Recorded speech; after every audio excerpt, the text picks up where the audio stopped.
The sports entertainment world could only brace for impact as Savage and Hogan battled, and when it was over, a common WrestleMania sight was seen. Hulk Hogan celebrating in the ring with the WWE Championship back in his possession. And as the 1980s gave way to the 90s, around the world there was a real sense of looking for the next big thing. The newest, the coolest, the fastest, the strongest, anything to show where the future was. This was also the case in WWE. Hogan had occupied for 6 years. The untamed superstar appeared capable of matching Hogan's strength and had dominated all other opponents. Even that loss we relived at WrestleMania 5 against Rick Rude, yeah, he avenged that just a few months later at SummerSlam, regaining the Intercontinental Championship in the process. But this talk all seemed like fantasy, only existing as a dream match. Hogan and Warrior weren't enemies, and for either of them to turn against the other would run against the strict codes of honor to which both men claimed to adhere. Royal Rumble match. It was brief, but for a moment, the only two men in the ring were, you guessed it, that small taste, though, was all the world of sports entertainment needed to know that they wanted more. Even more interesting, it would be Hulk Hogan who would challenge the Ultimate Warrior to a contest at WrestleMania 6. Adding to the stakes was the stipulation that both the WWE and Intercontinental Championships would be up for grabs, leaving the winner with supreme claim to lead WWE into the next decade. All right, now it's your turn to try and shock all the little Hulkamaniacs out there and try to beat Hogan at WrestleMania 6.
dominant superstar, getting to his feet while Hogan stays down. The Hulkster was running out of magic. Could he find one more iconic comeback?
Hogan had been out-muscled by opponents before, but they were usually 7 feet tall or 400-plus pounds.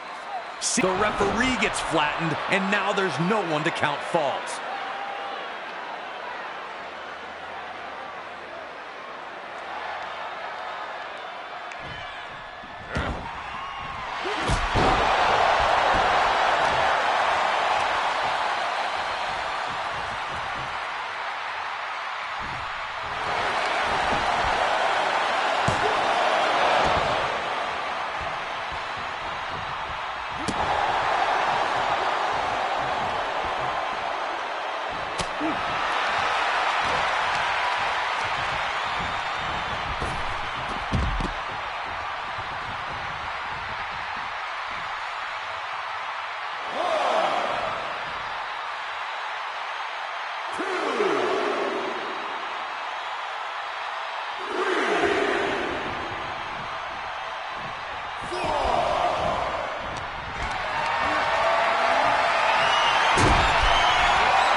As Warrior lifted Hogan up, things were looking perilous for the Hulkster.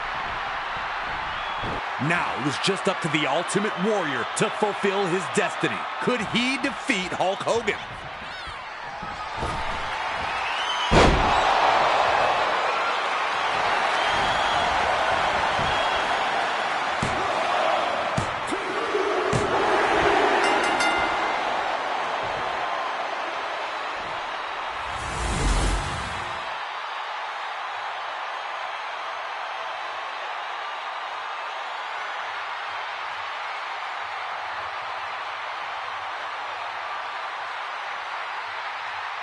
Ladies and gentlemen, here is your WWE Intercontinental and the WWE Champion, the Ultimate Warrior!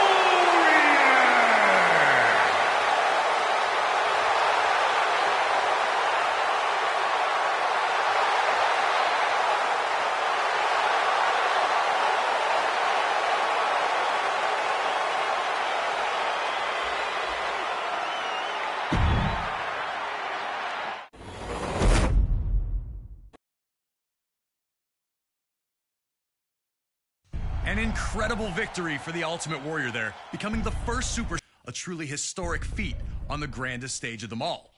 A victory that signaled a new wave of change that was about to hit all of WWE. Rowdy Roddy Piper managed to change his luck in WWE when he captured his first championship in the company at the 1992 Royal Rumble. The wrestling world rejoiced for Hot Rod as the fiery superstar showed true emotion in the moment, revealing how much it meant to him. Once the most reviled man on the roster, he was now appreciated for his authenticity. Everyone was happy for him, except for one guy. Bret the Hitman Hart had changed his legendary Hart Foundation amicably split the team. Bret would use the opportunity to springboard up the singles rankings, winning the Intercontinental Championship at SummerSlam that year. Wanting to be an active champion, Bret faced off against all comers, finding victory each time out. Until a few nights prior to the 1992 Royal Rumble, when Hart lost the Intercontinental Championship. And before he could get a rematch, Piper had swooped in and won the thing.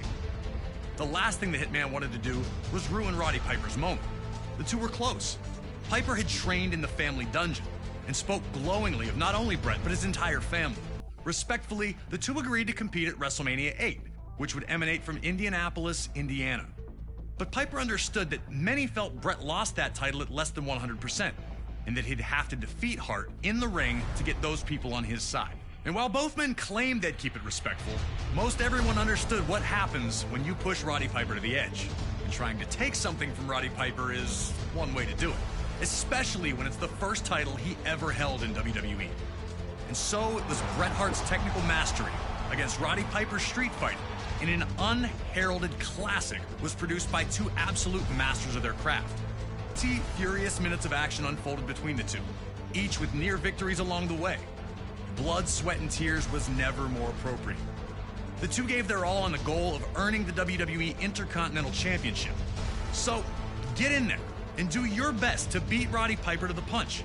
But beating Hot Rod is no easy task, even if you are the best there is, the best there was, or the best there ever will be.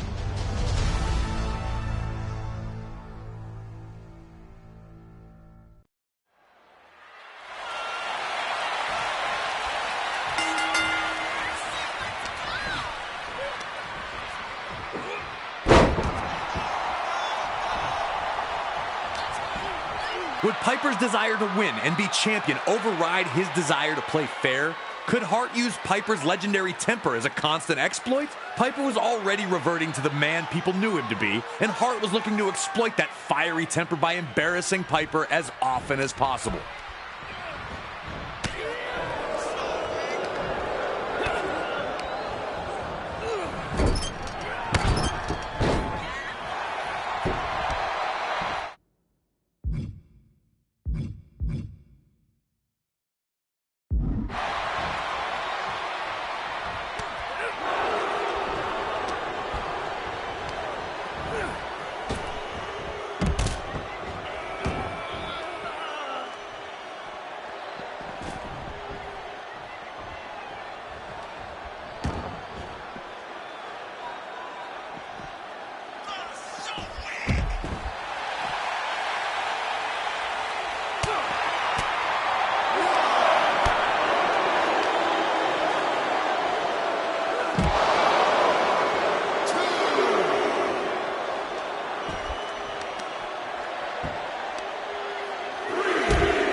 Piper continued to show glimpses of the old Hot Rod, but still tried to play by the rules.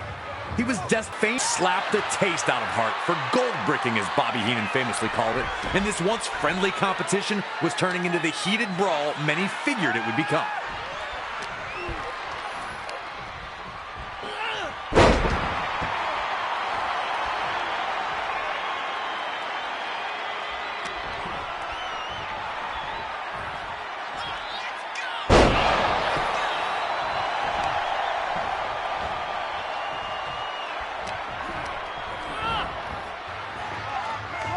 A huge sucker punch.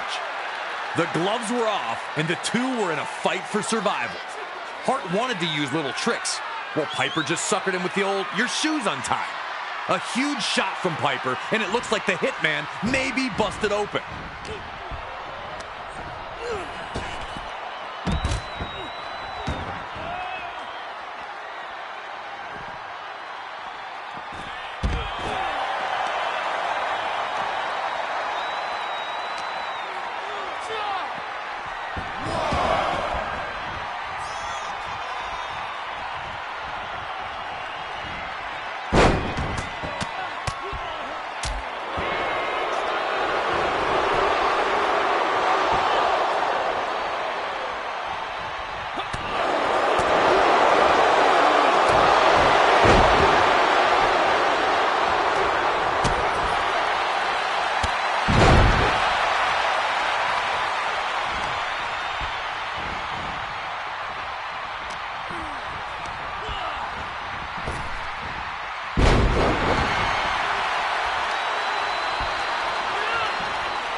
Immediately return.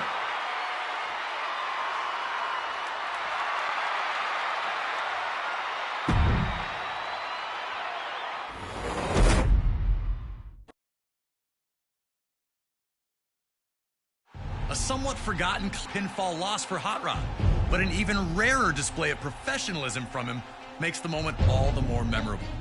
Up next on this WrestleMania train down memory lane, we go to WrestleMania 10 in New York City, and the first ladder match to ever take place at WrestleMania.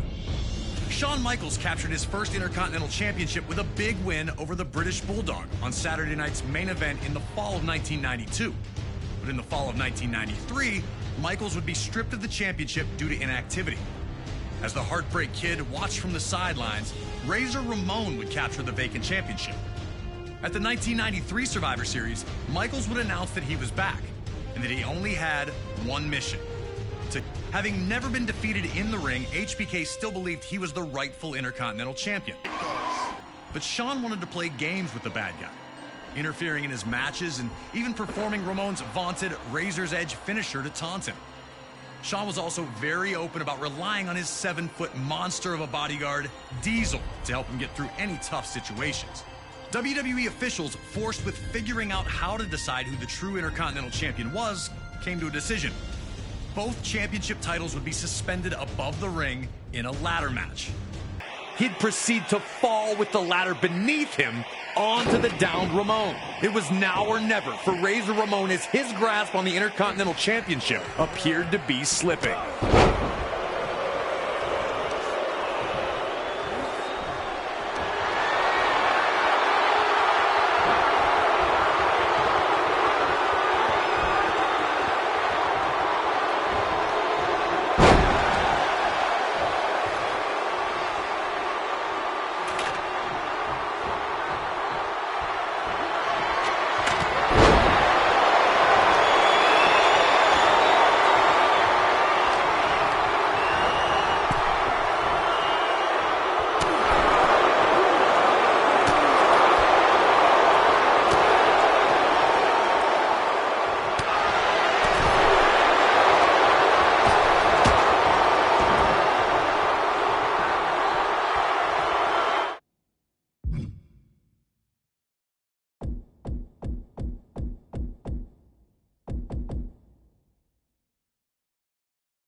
One of WrestleMania's greatest collisions comes to its scintillating conclusion with Razor Ramon just managing to outlast Shawn Michaels, claiming possession of the Intercontinental Championship at WrestleMania 10.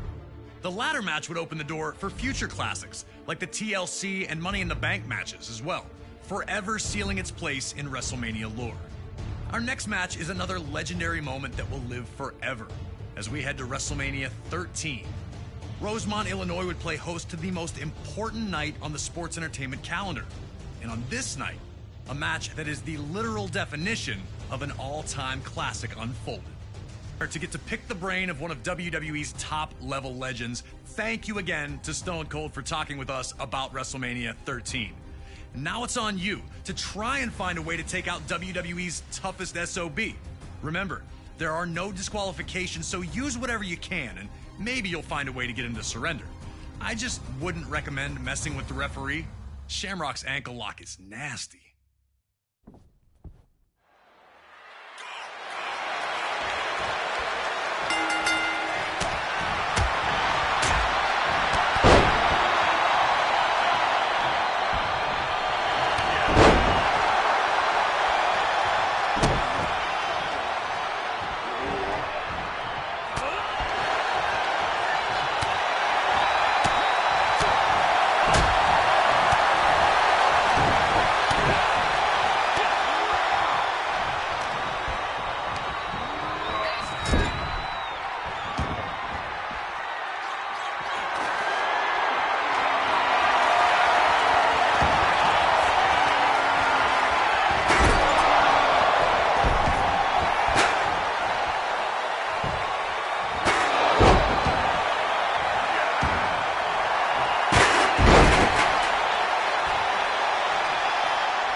Hart immediately showed why this match was perfect for him.